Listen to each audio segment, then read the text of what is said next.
नमस्कार, आप देख रहे हैं जोहार झारखंड। आपके साथ मैं हूं अलीम अतहर। सीबीएसई ने छात्रों को बड़ी राहत देते हुए बोर्ड परीक्षा को 2 भागों में आयोजित करने का फैसला लिया है। बोर्ड के फैसले के मुताबिक एकेडमिक सेशन को 50-50% यानी कि आधे आधे पाठ्यक्रम में बांटा जाएगा। पहले टर्म की परीक्षा नवंबर-दिसंबर में आयोजित की जाएगी, जबकि दूसरे टर्म की मार्च-अप्रैल में आयोजित की जाएगी। पहले टर्म में आयोजित होने वाली परीक्षा 90 मिनट की होगी और इसका जवाब OMR शीट पर देना होगा, जबकि दूसरे टर्म की परीक्षा 2 घंटे की होगी। यह सब्जेक्टिव होगी। कक्षा 9 और 11 की इंटरनल असेसमेंट पहले की तरह ही होंगे। बोर्ड ने कहा है कि अगर महामारी की स्थिति में सुधार होता है और छात्र परीक्षा केंद्र पर जाकर परीक्षा देता है तो बोर्ड दोनों टर्म की परीक्षाएं स्कूल या परीक्षा केंद्र पर कराएगा। अगर नवंबर-दिसंबर में महामारी के कारण स्कूल बंद रहता है तो छात्र ऑनलाइन या ऑफलाइन परीक्षा घर से देंगे। लेकिन अगर दूसरे टर्म में स्थिति सामान्य होती है और छात्र मार्च-अप्रैल में स्कूल आ जाते हैं और केंद्र पर आकर परीक्षा देते हैं तो फाइनल परिणाम में पहले टर्म की परीक्षा का वेटेज कम कर दिया जाएगा।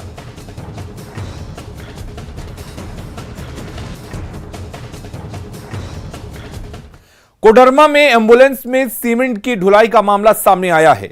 यह एम्बुलेंस पर सीमेंट की बोरियां लदी थी। एम्बुलेंस को ड्राइवर का बेटा चला रहा था। इस पर ड्राइवर का कहना है कि सीमेंट उप स्वास्थ्य केंद्र लाया जा रहा था। मामला कोडरमा के मरकच्चो प्रखंड का है। मरकच्चो प्रखंड के सामुदायिक स्वास्थ्य विभाग में मिले एम्बुलेंस से सीमेंट की बोरियां ढोई जा रही हैं। मिली जानकारी के अनुसार 5 जुलाई को 10 बजे दिन में एम्बुलेंस पर सीमेंट की बोरी रखी गई और ये एक और जहां स्वास्थ्य विभाग की लापरवाही को दिखा रहा है, वहीं इससे लोगों की भावनाओं को ठेस पहुंची है। जिस एम्बुलेंस को मरीजों की सेवा के लिए रखा गया था उस पर सीमेंट आखिर कैसे ढोया जा रहा है। मामले में प्रखंड प्रभारी चिकित्सा पदाधिकारी से इसकी जानकारी लेने की कोशिश की गई तो उन्होंने फोन तक रिसीव नहीं किया।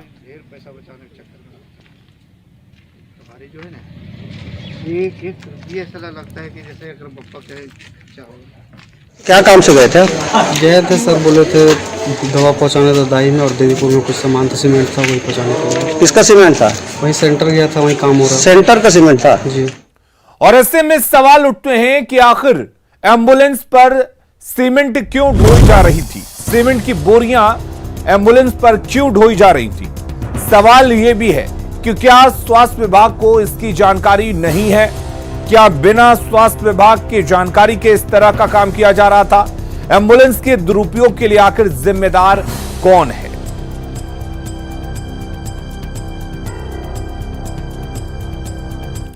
और बड़ी खबर रांची से आ रही है। कुंदन पाहन की जमानत पर सुनवाई होनी है। एजीसी 1 MP मिश्रा के कोर्ट में सुनवाई होगी। 11 जून को कुंदन ने दाखिल की थी याचिका। NIA स्पेशल कोर्ट में दाखिल की है याचिका। पूर्व मंत्री रमेश सिंह मुंडा हत्याकांड में जेल में है कुंदन पाहन और सरेंडर नीति के तहत 4 साल पहले सरेंडर किया था। तो रांची से बड़ी खबर आपको बता दें, कुंदन पाहन के जमानत याचिका पर सुनवाई होनी है। पूर्व मंत्री रमेश सिंह मुंडा हत्याकांड के मामले को लेकर जेल में है। हमारे साथ संजय सिन्हा जुड़े हुए इस खबर पर ज्यादा जानकारी के लिए। संजय, क्या कुछ जानकारी है? कब तक सुनवाई शुरू होनी है? बिल्कुल, ये सुनवाई 11:30 बजे के करीब होगी और इस सुनवाई में जो कुंदन पाहन के वकील हैं इस बात को मजबूती से रखेंगे कि कुंदन पाहन ने सरकार की सरेंडर नीति के तहत आत्मसमर्पण किया था। वो 4 साल से जेल में है और उनका आतंक भी कर रहा है, लिहाजा उनको जमानत दी जाए। क्योंकि सबसे बड़ा आधार जिसमें बनाया गया है वो आधार यह है कि सरकार कुंदन ने आत्मसमर्पण किया था और 4 साल वह जेल में रह चुके हैं, जिस आधार पर उन्हें जमानत दिया जा सकता है। इसी को ग्राउंड बनाया गया। 11:30 बजे करीब सुनवाई होगी। अब देखना है कोर्ट का क्या कुछ फैसला आ पाता है। जी संजय, कुंदन पाहन एक बड़ा नक्सली था, हालांकि सरेंडर पॉलिसी के तहत उसने सरेंडर किया था। क्या लगता है, क्या कानूनी प्रावधान कहते हैं? ये बिल्कुल तमाम चीजों को रखा जाएगा, कुंदन का इतिहास भी रखा जाएगा। जो इधर से वकील होंगे, भले कुंदन के जो बचाव पक्ष के वकील है वो तो अपना तर्क देंगे ही, लेकिन जो एक वकील जो होता है कि जो अपने तरफ इधर से जो रखेंगे, जो सरकारी वकील होंगे वो भी कहेंगे कुंदन का इतिहास को कोर्ट के सामने रखेंगे। साथ ही यही बात है कि सरेंडर नीति के तहत ही कुंदन ने दिया है और उसके पास कुंदन के वकील एक अपना आधार देंगे। लेकिन चलिए, बहुत बहुत शुक्रिया संजय आपका तमाम जानकारी देने के लिए। और झारखंड में बड़े पैमाने पर आईएएस और आईपीएस और झारखंड प्रशासनिक सेवा के अधिकारियों का तबादला हुआ है। संजय आनंद लाटकर को एडीजी अभियान बनाया गया है। असीम विक्रांत मिंज कुल्हान के डीआईजी बनाए गए हैं। वहीं नरेंद्र कुमार सिंह हजारीबाग के डीआईजी बने हैं। राजीव रंजन सिंह जैप के डीआईजी बने हैं। और आपको बता दें, शैलेंद्र कुमार सिन्हा एसीबी के डीआईजी बने हैं और मयूर पटेल बोकारो के डीआईजी बनाए गए हैं, बोकारो रेंज के। वहीं संजीव कुमार को धनबाद का एसएसपी और आपको बता दें कि चंदन कुमार सिन्हा को पलामू का एसपी बनाया गया है। इन दोनों को जिम्मेदारी दी गई है। वहीं मेदिनी नगर के नगर आयुक्त दिनेश प्रसाद को उच्च एवं तकनीकी शिक्षा का विशेष सचिव बनाया गया है, जबकि बोकारो के डीसी राजेश सिंह को कृषि, पशुपालन और सहकारिता विभाग का विशेष सचिव बनाया गया है। उमाशंकर सिंह को राष्ट्रीय ग्रामीण स्वास्थ्य मिशन के निदेशक बनाया गया है। ए दोड्डे को समाज कल्याण विभाग का निदेशक बनाया गया है। वहीं दुमका की डीसी राजेश्वरी बी को जेएसएलपीएस की मुख्य कार्यपालक पदाधिकारी बनाया गया है। रामगढ़ के डीसी संदीप सिंह को धनबाद का डीसी बना दिया गया है। कोडरमा के डीसी रमेश गोलप प्रबंध निदेशक बने हैं झारखंड राज्य कृषि विपणन परिषद के। और जबकि चतरा के डीसी दिव्यांशु झा को झारक्राफ्ट का प्रबंध निदेशक बनाया गया है। पाकुड़ के डीसी कुलदीप चौधरी को बोकारो का डीसी बनाया गया है। वहीं वरुण रंजन पाकुड़ के डीसी बने हैं। माधवी मिश्रा रामगढ़ की डीसी बनी है। आदित्य रंजन कोडरमा के डीसी बने हैं। इसके अलावा चतरा की डीसी अंजलि यादव को बनाया गया है। और गिरिडीह जिले के जमुआ प्रखंड की मेंढो चपरको पंचायत में बच्चों की शिक्षा के लिए एक अनोखी पहल की गई है। दिल्ली के मोहल्ला क्लिनिक की तर्ज पर यहां पर मोहल्ला क्लास चलाई जा रही है, जहां पर बच्चों को बरगद के पेड़ के नीचे जमीन पर बिठाकर पढ़ाया जा रहा है। संपूर्ण लॉकडाउन के कारण ये गरीब बच्चे पढ़ाई नहीं कर पा रहे थे, जिसके बाद शिक्षकों ने मोहल्ला क्लास का कंसेप्ट लाया। स्कूल में मोबाइल नहीं था मेरे पास, इसीलिए मैं यहाँ ऑनलाइन क्लास नहीं हो पाया था, इसलिए मैं यहाँ पढ़ने के लिए आए हैं। इस बीच में हम लोग चावल वगैरह वितरण कर रहे थे, तो ये भी देख रहे थे कि बच्चे अपना नाम भी लिखना भूल रहे हैं। तो हम लोगों को लगा कि कुछ करना होगा और इसलिए हम लोगों सभी शिक्षक हम लोग मिल के तय किए कि नहीं, हम लोगों को जो है सो सोशल डिस्टेंस का पालन करते हुए, कोविड गाइडलाइन का पालन करते हुए हम लोगों को बच्चों को पढ़ाना चाहिए घर घर जाकर मोहल्ले में। और अब बात एक उद्यमी की, जो अपने गांव में आकर इलाके के लोगों के लिए मिसाल बन गया है। महानगर की चकाचौंध भरी जिंदगी को छोड़कर वो अपने गांव में खेती कर रहा है। उसकी मेहनत से खेतों में फसलें लहलहा उठी हैं, तो इलाके के लिए उसकी तारीफ में जुट गए हैं।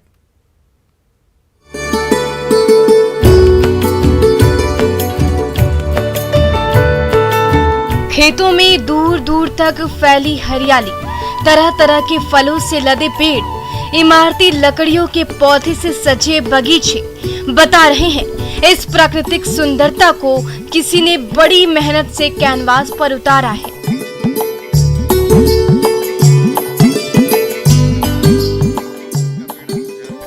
गढ़वा जिला मुख्यालय से करीब 15 किलोमीटर दूर गढ़वा पलामू को विभाजित करने वाली कोयल और तहले नदी के संगम पर बसे कुंडी गांव में एक उद्यमी ने कृषि को बेहतर पेशा बनाने का सफल प्रयोग किया है। इस उद्यमी का नाम है संजय कुमार पांडे। करीब 12 सालों तक सफल उद्यमी के रूप में पहचान बना चुके संजय कुमार पांडे अपने गांव में पिछले 2 सालों में करीब 20,000 पेड़ लगवाए। फलदार पेड़ों के अलावा महोगनी, बरगद, नीम और सागवान के पेड़ उनके बाग में लहलहाते हैं। अगर खाना इंसान का पहला शौक है, तो अनाज पैदा करना उस इंसान का पहला पेशा भी। कहीं भी कोई भी भूखा नहीं रहे, इसी जीवन दर्शन के साथ संजय काम करते हैं। जब हम कोरोना काल में जब देखा कि बाहर प्रवासी मजदूरों को खाने तक की तकलीफ होने लगी, तो मैंने ये देखा कि अपने गांव में बचपन में हम जब रहा करते थे तो देखते थे कि खाने की कम से कम कभी तकलीफ़ नहीं होती थी। अपने घर में भी नहीं बनाए तो दूसरे के घर में जाके बैठ जाओ, उसके घर में भी नहीं है तो तीसरे के घर में जाके बैठ जाओ। तो खाना से ही प्रेरित होकर मैंने ये सोचा है, और मेरा मेन मकसद यही है कि स्वस्थ खाना मिले सभी को। संजय का गांव और उनका नया पेशा इलाके के लोगों के लिए प्रेरणा का स्रोत बन गया है। दूर दूर से लोग उनके इस काम को देखने के लिए उनके गांव आ रहे हैं। अभी तक हमारे लिए एक एक्सपेरिमेंट था, हम नहीं कर सकते हैं लेकिन ये कर रहे हैं। अगर हमको बेनिफिट लगेगा, इनको देखेंगे, प्रॉफिटेबल अगर ये लगेगा तो ये फॉलो हम भी करेंगे। वृक्ष है तो आपकी आयु है, इसलिए यहाँ के लोगों को कुंडी निवासी संजय जी ने बताया कि वृक्ष लगाने का क्या महत्व है। यही भी इस गांव पलामू कमिश्नरी के प्रेरणा स्रोत है, ऐसा मैं मानता हूँ। अब इन्होंने सबको एक मार्गदर्शन बताया है कि आप किस तरह से साइंटिफिक, किस क्वालिटी की आप सॉइल है, किस तरह का आपका मॉइस्चर है, उस हिसाब की फलें लगाएं और सारी सीजनल फल लगाएं। युवाओं के लिए बहुत बड़ा प्रेरणा स्रोत है कि एक छोटे से गांव में पर्यावरण संरक्षण के साथ साथ व्यवसाय के दृष्टिकोण से जो इन्होंने किया है संजय पांडे जी ने, वह बहुत बड़ा चीज है। संजय के सफल प्रयोग से कृषि विभाग भी उत्साहित है। कृषि विभाग को लगता है कि संजय के नए प्रयोगों को बढ़ावा दिया जाना चाहिए और ये जिले के जो किसानों के लिए प्रेरणा स्रोत होंगे और इनके द्वारा जो भी कार्य किया जा रहा है, हम लोग भी ये प्रयास करेंगे जिले के किसानों को उनके यहाँ ले जा करके प्रोत्साहित करने का कार्य भी करेंगे। आपने सूचना दिया, हम जिला कृषि पदाधिकारी को भेज के इनका बागवानी कार्य का हम लोग एक रिपोर्ट मंगाते हैं और जो भी आवश्यक नियमानुसार इनको मदद दी जाए, हम लोग उस पर कार्रवाई करेंगे। खेती को घाटे का सौदा बताने वाले को संजय के सफल प्रयोग से सीख मिलेगी और नई पीढ़ी के लोग खेती की ओर आकर्षित होंगे, जिससे कृषि के क्षेत्र में नित नए प्रयोग भी होंगे। न्यूज़ 18 के लिए गढ़वा से चंदन कुमार कश्यप की रिपोर्ट। पलामू में बेखौफ अपराधियों ने दिन दहाड़े पांकी बाजार में 2 लोगों को गोली मार दी, जिसके बाद इलाज के दौरान जीतू गुप्ता की मौत हो गई, जबकि शफीक मियां की हालत खतरे से बाहर बताई जा रही है। जीतू गुप्ता पांकी विधायक शशि भूषण मेहता के करीबी और बीजेपी के सक्रिय कार्यकर्ता थे। इस हत्याकांड के खिलाफ कल पांकी बंद का ऐलान किया गया है। पांकी विधायक शशि भूषण मेहता ने लॉ एंड ऑर्डर पर सवाल उठाया है और सरकार पर निशाना साधा है। सरियाम पांकी बाजार के बीचों बीच मंदिर में दिन दहाड़े ये करीब 5 साढ़े 5 बजे के बीच में इस लड़के को गोली मारी गई। ये दुस्साहस और दूसरा कोई नहीं कर सकता। निश्चित रूप से कोई अपराधी और ऐसा शूटर का काम हो सकता है, ऐसा मुझे प्रतीत होता है। और जो हम यहाँ से उसी क्षेत्र में मैं था, पांकी में ही था। पांकी में जैसी जानकारी मिली, हम पहुँचे घटनास्थल पर तो पता चला कि फिर दोबारा लौट करके आगे मारा गया। ये जो है इस प्रकार से अपराध है यहाँ बढ़ा है, जिस प्रकार से आपराधिक घटनाएँ शुरू हुई है, निश्चित रूप से ये सरकार के लिए चुनौती है और सरकार इस मायने में हम समझते हैं कि ये असफल है। और कल पांकी को बंद रखने के लिए हम लोग आह्वान किए हैं कि जब तक जैसे इनकी गिरफ्तारी नहीं होती अपराधियों को। और लोहरदगा पुलिस ने हथियार के साथ 3 युवकों को गिरफ्तार किया है। पुलिस को सूचना मिली थी कि कुछ अपराधी किसी बड़ी घटना को अंजाम देने के लिए कार में घूम रहे हैं। इसी सूचना पर टीम गठित कर पुलिस ने छापेमारी की। इस दौरान बाबूराम उरांव, गुल मोहम्मद अंसारी और विनोद लकड़ा को गिरफ्तार किया गया। वहीं कार की डिक्की से एक देसी कार्बाइन और 2 जिंदा गोली बरामद किया गया। तीनों आरोपियों को जेल भेज दिया गया है। देवघर पुलिस ने 2 करोड़ की रंगदारी मांगने के आरोप में मीर मोसिकुल रहमान नाम के अपराधी को पश्चिम बंगाल के बीरभूम से गिरफ्तार किया। मुसिकुल ने नगर थाना क्षेत्र के बमपास टाउन निवासी राजकुमार सिंह से फोन कर 2 करोड़ की रंगदारी मांगी थी। साथ ही पैसे नहीं देने पर जान से मारने की धमकी भी दी थी। बाद में 15 लाख रुपए पर सेटलमेंट हुआ। राजकुमार सिंह ने थाने में इसकी पूरी जानकारी देते हुए मामला दर्ज कराया था। 30 जून एक राजकुमार सिंह है, पिता उमेश सिंह, उनको आया था रंगदारी मांगने हेतु एक फ़ोन कॉल्स आया था, जिसके बाद लगातार उनको ये जो अभियुक्त है इनके द्वारा उनको रंगदारी मांगने के लिए फ़ोन कॉल्स किया जा रहा था।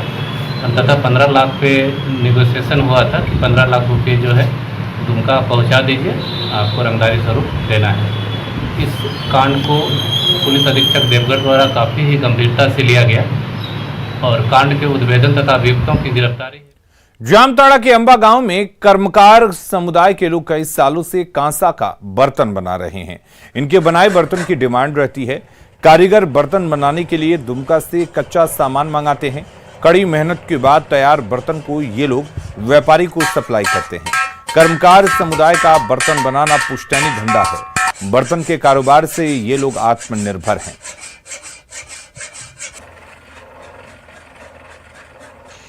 हम लोग को पिताजी का ये से हम लोग सीख लिया है। हाँ, वो इसीलिए हम लोग का रोटी रोजगार चल रहा है।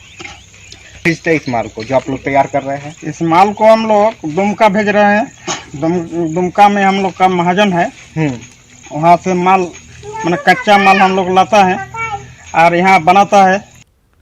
रांची के खलारी का चूरी सीसीएल में कोयले खदान की वजह से अब शहर उजड़ने के कगार पर है। आग के कारण 1986 में इस खदान को बंद कर दिया गया था, लेकिन खदान को ठीक से बंद नहीं किया गया, जिसके कारण भूमिगत आग 5 से 6 किलोमीटर तक फैल चुकी है, जिसके कारण आए दिन भूधसान की घटना होने लगी है। हाल यह है कि आसपास के रहने वाले लोग अब पलायन करने लगे हैं, लेकिन अब तक सीसीएल की ओर से कोई ठोस कदम नहीं उठाया गया है। आग लगल है तो बहुत गर्मी भी लगता है, तो क्या करेंगे, है नहीं है गरीब आदमी के पैसा तो कहाँ से घर छाड़ेंगे। देखिए ना, घर उर सब टूट गया है और घर वाले सब छोड़ छोड़ के चल गया। अब हम लोग अकेले रह रहे हैं। चतरा के सिमरिया में विधायक की अनुशंसा पर हर पंचायत में 5-5 चापाकल लगाने का निर्देश दिया गया था, लेकिन इस योजना का लाभ टंडवा के पचंबा गांव के ग्रामीणों को नहीं मिला, जिससे गांव के ग्रामीण आज भी कुएं का गंदा पानी पीने को मजबूर हैं। ग्रामीणों ने सिमरिया विधायक किशुन कुमार दास पर चापानल आवंटन में सरकारी राशि का दुरुपयोग करने का आरोप लगाया है। साथ में पानी पिए थे, पानी जाए थे कुइया में, गंदा पानी पिए थे, सबके तबीयत खराब हो गई। हर पंचायत में 5-5 वो चापाकल आवे थे, यहाँ कोई ध्यान नहीं देते थे और हम यही गंदा पानी पिए थे, तबीयत खराब हो। भी बोले थे, मुखिया भी ध्यान नहीं आवे देवे थे, देख के जाते, लेकिन फिर भी कुछ न करे। इस गाँव में एक भी चापाकल नहीं लगा है अभी तक। मरम्मत को मांग कर रहे हैं, मुखिया को बोले मरम्मत दिला दो, तो भी नहीं दिलवा रहा है। तो अगर चापाकल लगवा देते तो अच्छा रहता, लेकिन आजकल चापाकल भी नहीं लगा है। बारिश का पानी हम लोग पी रहे हैं, सबका तबीयत खराब हो रहा है। पानी तो घुस गया है बरसात का। इसमें भारत सरकार का केंद्रीय रेशम बोर्ड रेशम धागे की कमी को दूर करने के लिए तसर कोकून के उत्पादन को बढ़ावा दे रहा है। साहिबगंज के बोरियो में भी इसी उद्देश्य से अग्र परियोजना केंद्र खोला गया है और केंद्र बखूबी अपना दायित्व भी निभा रहा है।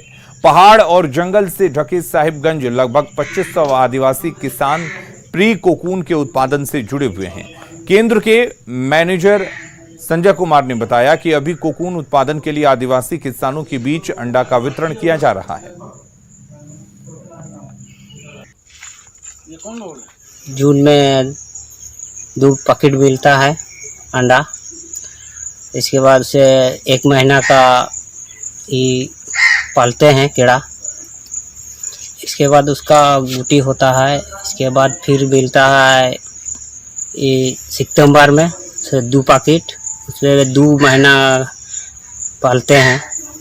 हम लोग पहले क्रॉप में रेशम दूत लोग को सपोर्ट करते हैं, जो 100 का ग्रुप है, जिसमें उन लोगों को जो हम लोग DFS जो बनाते हैं हम लोग अपने यहाँ पे, वो DFS हम उन लोगों को देते हैं। हम लोग वो फ्री ऑफ कॉस्ट होता है। वैसे मान लीजिए सेंट्रल गवर्नमेंट से अगर लेते हैं अगर कोई, तो 12 रुपया प्रति DFL पड़ता है, लेकिन उसको हम लोग 6 रुपया के दर से ही देते हैं फ्री ऑफ कॉस्ट शुरू में। बाद में वो कूपन उपजाएंगे और उससे जो प्रोडक्शन होगा उसके बाद वो हमको लौटाएंगे, लेकिन शुरू में हम लोग को उसको सब्सिडी की तरह ही या फ्री ऑफ कॉस्ट ही समझ लीजिए तो से देते हैं उसको। गुमला में रायडी के पोगरापारस गांव कभी नक्सलियों का गढ़ माना जाता था, लेकिन अब यहां की तस्वीर बदल रही है। कुछ किसानों ने आम की बागवानी की, जिससे उसकी आमदनी बढ़ी। हालांकि लॉकडाउन में आमों का भाव गिरा। पहले थोक भाव में यहां के आमों का रेट 40 से 50 रुपए किलो हुआ करता था, लेकिन अब 15 से 20 रुपए किलो बिक रहा है। जगह ने आमा लगा है, हम लॉकडाउन से अच्छा से बिक्री नहीं हुआ थे। हम कच्चे वो पुता के कैसे पालन कर रहा हूँ, कैसे पढ़ुआ बिकवा। मतलब कैसे, मतलब बिक्री में क्या होला? बिक्री में खाली 10 रुपया 15 रुपया बिक्री हुआ थे। हमें कुछ सही नहीं पड़ा थे, ना चौरो देर नहीं देवा से राशन मन की कैट दिला इंसान लॉकडाउन से। फल तो लाया, लेकिन फिर भी उसको सेल करने के लिए, बेचने के लिए हम लोग को मतलब कि सही मतलब कि पैसा नहीं मिल रहा है, इसलिए हम लोग को बहुत दिक्कत हो रहा है। सही पैसा मिलने से हम लोग को किसान। झारखंड में घमासान जारी है। महिला विधायकों ने राज्य में विकास की धीमी रफ्तार पर नाराजगी जताई है। इस बीच प्रदेश कांग्रेस अध्यक्ष ने विधायकों को पार्टी फोरम पर अपनी बात रखने की सलाह दी है।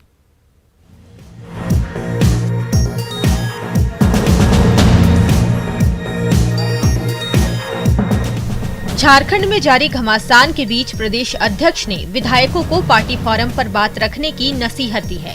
रामेश्वर उरांव ने कहा है कि घर की बात घर में होनी चाहिए। हालांकि उन्होंने कहा है कि 9 जुलाई के बाद वो विधायकों के साथ सीएम से मुलाकात करेंगे और उनकी बातों को सीएम के सामने रखेंगे। तो उनको भी चाहिए विधायक दल के नेता से पहले बात करें और बाहर तो बात नहीं जानी चाहिए। बात घर की बात घर में ही होनी चाहिए और फिर उसका निदान निकालेंगे हम लोग, वो भी निकालेंगे। राज्य में विकास की धीमी रफ्तार पर महिला विधायकों ने सवाल उठाए हैं। साथ ही आयोग समिति में पार्टी कार्यकर्ताओं को जगह देने की मांग है। रामेश्वर उरांव ने कहा है कि जल्द ही 20 सूत्री का गठन कर दिया जाएगा। 20 सूत्री आपने पहले कहा, 20 सूत्री का गठन महीना 1.5 महीने के अंदर पूरा। एक तो प्रभारी की नियुक्ति हो गई है, मैं यहाँ का प्रभारी हूँ, और जल्दी ही उपाध्यक्ष की नियुक्ति होगी और जो मेंबर होते हैं साथ उनकी भी नियुक्ति हो जाएगी, उनको अपॉइंटमेंट हो जाएगा। इसका फुल फ्लेज महीना 100 महीने के अंदर फिर मैं आऊँगा और यहाँ